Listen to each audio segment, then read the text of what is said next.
time to free yourself from the 9 to 5 and adopt a new lifestyle that's more 24/7. And that's a great way to send you running, isn't it? And who am I? I'm Mary Ghostwriting. I don't know why I did that. I've written lots of things that maybe you've read, but probably not, because the internet is huge and I'm not delusional. And that's my intro. Your 9 to 5 job that you leave work, hopefully. You don't do that when you're a ghostwriter, not when you start out, not if you want to elevate yourself through these levels that I'm about to share. I want you to be realistic about what you're signing up for. So yes, you'll be able to make your own schedule, you'll be able to work wherever you want, you can make as much as you want depending on the skill level that you reach and the amount of time you put into it. All true, but it's a lot of work. Anything worth doing is, and if you'll get out of it as much as you put into it. So this week is the perfect week to start this whole journey for yourself. And so I don't know why I keep tilting my head. My point is, there's no reason that you can't work from home if you're either a decent writer or willing to put the work in to become one. But you have to really work for it. You have to practice and you have to develop that writing capability. As you hone your ghostwriting craft, there are different kinds of work that will be more appropriate for you that you should pitch yourself for. You don't want to pitch yourself for books immediately. Sorry, but you don't, because you don't understand how to ghostwrite. So if you pitch yourself for something like that, and even if you win the work, you cannot afford bad reviews. So don't do it. A lot of these different content types will overlap, but you'll notice differentiation between how much you're charging for these services because it will scale up. And then these are just average rates, so you might get less or you might get a lot more.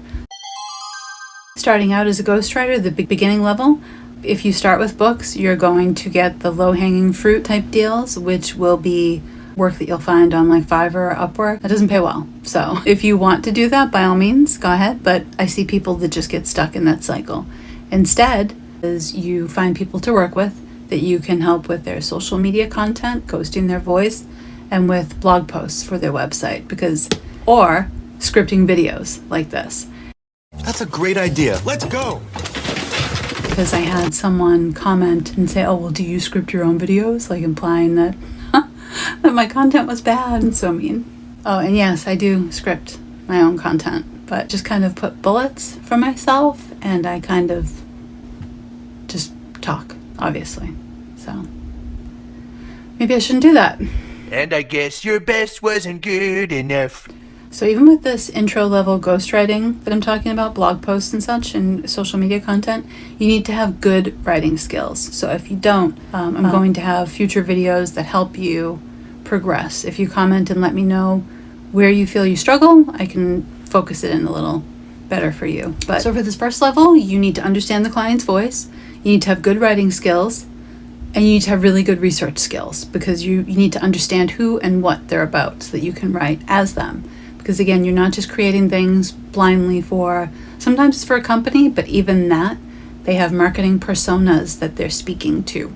So you need to understand all that before you start writing. When you're doing this, you can pitch packages to places. I never charge hourly, so let's just get that out of the way. And I try not to charge per item. If some places will want you to, so you should have those concepts in mind. If you have blog posts, they could be anywhere between, on average, 500 to 1,000 words. And then you'll want to charge anywhere, when you're starting out, anywhere between $50 to $150 per blog post. Now I know that people will say, oh, that's too low. It's not when you're first starting out because you haven't proven yourself. Can you even do this? You need to show that you can. And this is just for your first client or clients. And for social media posts, you can bundle it to be like 10 to 15 posts per week, or some will say per month, which is not advisable. Social media content is a quantity game. Quality matters, but quantity, there's no point if you're it's like posting one tweet on Twitter per week. Why? If you're pitching writing for social media, you need to demonstrate that you understand social media. So not having the right quantity of posts for social media, you need to be able to advise your client on that and let them know that they need that per week and not per month. And let's talk about your budget and work it back that way and see what we can do for you. There's always a way to be flexible and get creative with a monthly budget.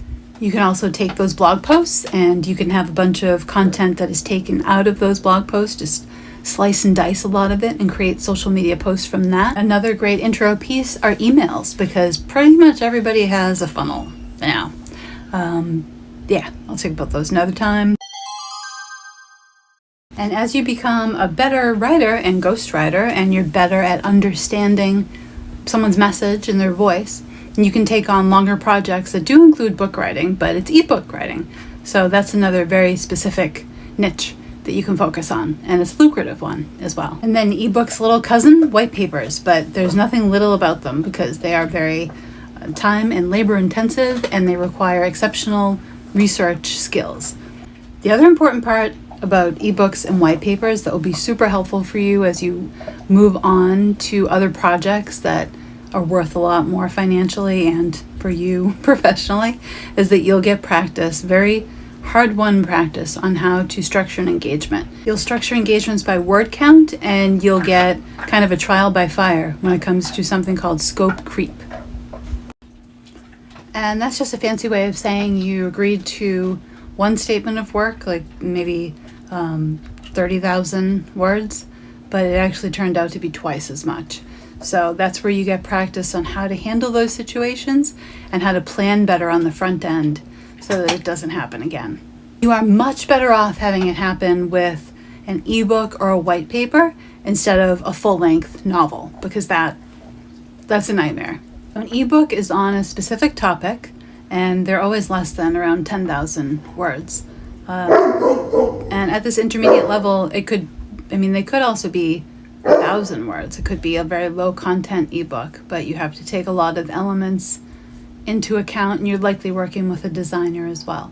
So let's just say you're not responsible for the designer. That's something that the client contracts and you collaborate with them.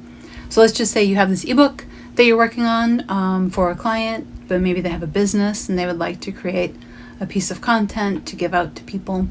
And you could charge for that anywhere between $200 when you're starting out up to maybe $5,000 for that piece. So it's not a bad turnaround.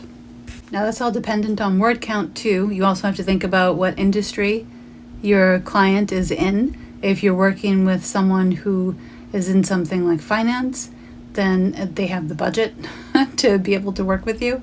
If you're working with a nonprofit, you're probably going to be on the lower end of that financial transaction, so of the financial scale, just because they just don't have the budget. So if you don't want to accept that work, don't look at that industry for work. And then white papers, they're not as long, but they can take a lot longer to do because they are very research intensive. It's a piece of really specific, not that an ebook isn't really specific thought leadership, but white paper just has that. You're taking research, you're typically searching for primary sources, primary research, to aggregate it all into this piece for someone. And again, with a white paper, just like with an ebook, it all depends on where you are and how long you've been doing this. And I know people bristle at that and they're like, no, you can charge a lot right when you start out. You can, but my caution against that, again, is that if you screw it up, people are a lot less forgiving when you're screwing up at a $200 piece of work versus if you just charge them $2,000. So no one wants to be your learning curve, but their understanding of it, if you are transparent about that. If you talk to someone, you say, okay, I'm just starting out as a ghostwriter and I'm a great writer. I haven't worked on this before. I'm going to give you this introductory rate for this piece, but please know that in the future, I do intend to charge more, and I'd appreciate you not sharing my rates because after this piece of work, I will not be charging this rate again. So clients actually really appreciate being in on your little secret with that, and also they appreciate having a lower price point, so catching you on your way up. And sometimes if you have a client that you're doing ebooks or white papers for, and you're really into that niche and you understand it really well, and it's going great for you, you maybe give them a lesser price just because you have that consistent work, and not having to do any business development and having those people that then refer you to other people to do additional work, that's worth the price difference. That saves you a ton of time. So really be thoughtful about what makes the most sense to charge, and don't just go by the pressure to, either a race to the bottom. Don't ever do that. If something's too low, just don't accept it. Don't. But also don't feel ashamed if you do accept something that other people are saying, well, that's too low. Why would you do it for that much? Do what works for you.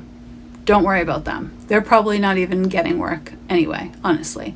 I've seen so many people, and that's another video, who claim that they get $2 per word regardless of content. That's a lie. I can tell you right now, that's a lie. And I almost forgot, along with white papers, we also have industry reports. So they can be used interchangeably, but a lot of times people will just want one or the other, so it's good to know that both exist. So nonfiction full-length books in business are born from all of that other work I mentioned. So as you're having these conversations with these industry leaders and other people, they generally, or you can suggest it, which I have done many, many, many times, taking that content, kind of rolling it up, fleshing it out more, and creating a really hard-hitting, industry-leading, thought-provoking book on the topic. And there are so many opportunities to do that, endless opportunities. And then as you're working on this piece of content about nonfiction with these folks and you get to know them, then you can discuss writing a memoir. That's another great lead-in. And you know what? Everybody has a story to tell. Everybody. And you know what? Sorry, I was coughing. You know what comes next after that? Fiction. Because this is the progression. So you have nonfiction books that are about their expertise and about the industry or about whatever you've been talking about and writing about and you know all about now, and you can help them share with the world.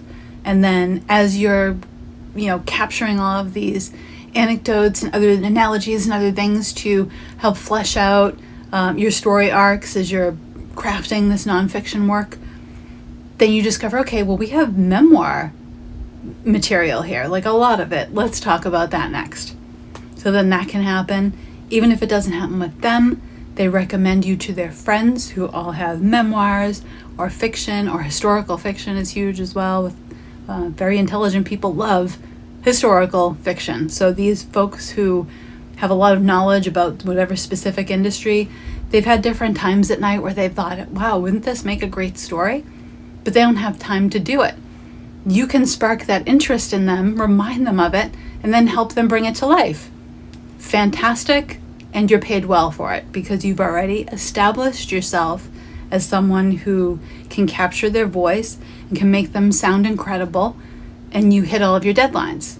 So now you're ready to level up to that next piece of content, the work that everybody wants, which is writing books. And for that work, you can charge, when you're starting out, anywhere between $10,000 for a book up to over $100,000. So I know a lot of people will say, well, I can write a book for less. You can. I mean, anybody can. That's kind of like Upwork, Fiverr type work. I don't recommend that you do it. And let me tell you why. I know that fast fiction exists, for example, and all these other areas that pay poorly. And I do advocate for people to, if they want to do them, do them. But know that you're going to get stuck on a wheel. And you're going to be writing these pieces of fast fiction forever, probably. You'll make decent money. You'll do fine with it. If that's what you want to do, do it. But if you want to have like a really successful, lucrative ghostwriting career for, books that aren't fast fiction, books that you can actually spend time with and really showcase your writing ability, really, if that matters to you. It might not matter to you. And if you want to make a lot more money, which I know does matter to you, then you need to hold out. And the way that you hold out though, is that you have to have these building blocks that go on top and get you up to that point where you can comfortably say, 10,000 is my bottom rate. And, if we want to work together, it's going to be closer to 50. And you won't say that initially, but you need to get to that point because your clientele will evolve along with your ability. and the people who are referred to you will also evolve as well. The room is suddenly bombulating with anticipation. Can we feel that? So let's think of it this way. You started somewhere new, maybe it's your first job, and you're working as a cashier in a grocery store, okay? And your next step from that is maybe you're one of the shift managers, or you're restocking, or maybe now you're in charge of the deli. And after that, you're the assistant manager of the store, and maybe the manager and regional manager, and on and on and on. So let's say you leave that job and you're looking for a new role. Are you looking for work as a clerk again? No. You're looking for a management position. And that's because you now understand all of the functions, all of the foundational aspects of that employment. You understand everything that needs to be done. You have zero learning curve, and you're valuable to another grocery chain to help them. So that's what you're doing. That's what I'm trying to help you with, is progress from beginner, or wherever you are right now. Most people will be beginner if they're honest with themselves about it. I don't know that you have experience capturing someone's voice and actually presenting that, to the world. So yeah, a lot of people anyway. So I don't know that you have experience doing that. If you do, great. Then you can start off maybe at the intermediate level. The point, though, is that you need to build those foundational skills before you can charge a premium price. You need to have premium skills for premium pay. Makes sense, right? So it doesn't seem to, though, because a lot of people will make it seem like they can accelerate you. You can accelerate your knowledge, yes. So I'm going to show you how to get things done rapidly. So you could get this done in a few months if you really work at it. I'm not saying that you'll be able to charge a premium rate in a few months, but that you will be well on the way to doing so, because you will have developed the skills and the client base that will then refer you to other people to do that more challenging, advanced work that pays more.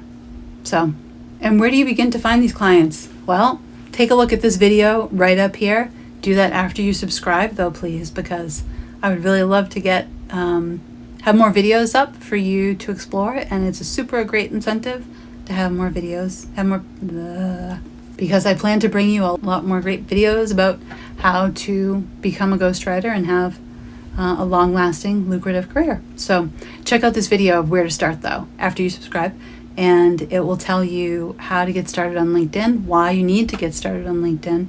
It's really essential. So go check that out next.